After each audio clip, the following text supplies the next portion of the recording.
हम आगे बढ़ते हैं।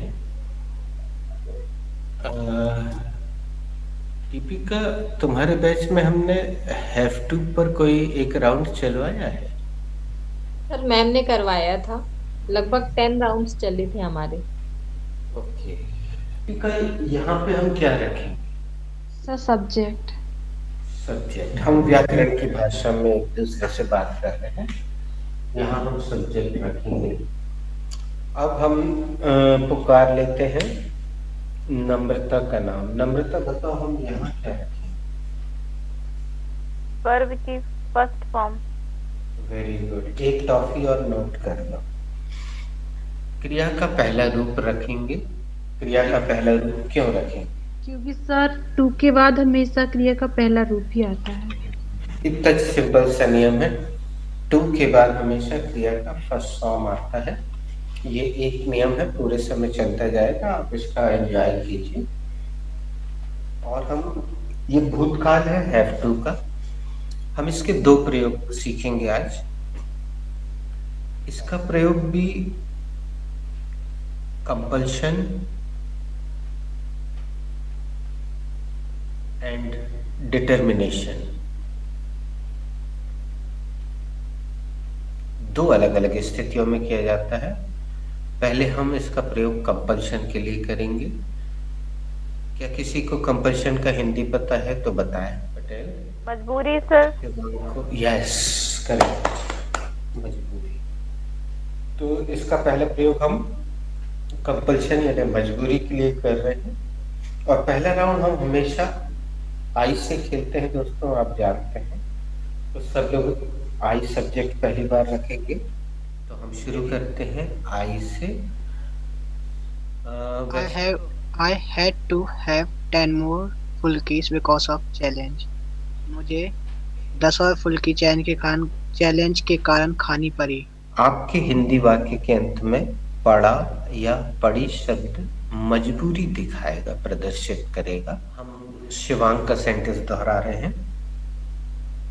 Shivang had to take 10 more फुल्कीज। I had to wake up early in the morning. मुझे सुबह जल्दी उठना पड़ा। अब 2 मिनट रुक जाइए। एक तो निधि, तुम देख रही होगी कि ये जो तुम्हारा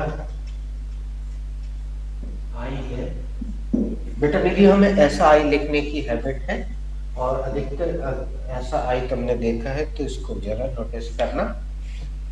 ऐसा आई भी तुमने देखा होगा। अब आई का मतलब तुम्हें राधा ने सिखाया था कि मैं होता है, और अपन 27 साल से पकड़ के चले आ रहे हैं कि आई यानी मैं, आई यानी मैं, आई यानी मैं। अब यहाँ पे तुम देखो और ध्यान से सुनो। तुम्हारे आई का अर्थ तुम्हारी हिंदी में बदल के मैं से मुझे हो, लेकिन आई ज्यों कहते हो। हमारी हिंदी में 2 बार सुबह का मतलब होता है early in the morning. I had to wake up early in the morning. मुझे सुबह सुबह उठना पड़ा। I had to be there. मुझे वहाँ होना पड़ा। वाह। बी का प्रयोग करने के लिए एक टॉफी नोट कर लो। I had to call up. मुझे पुरानी बातें याद करनी पड़ी। I had to accept my mistake. मुझे मेरी गलती स्वीकार करनी पड़ी। I have to pass my chance. मुझे अपनी चांस पास करनी पड़ी। आगे बढ़ानी पड़ी। पास। आगे बढ़ानी पड़ी। I had to pluck the flowers. मुझे मुझे फूल तोड़ने पड़े। I had to guess. मुझे अनुमान लगाना पड़ा। I had to give my lehenga to her. मुझे अपना लहंगा उसे देना पड़ा।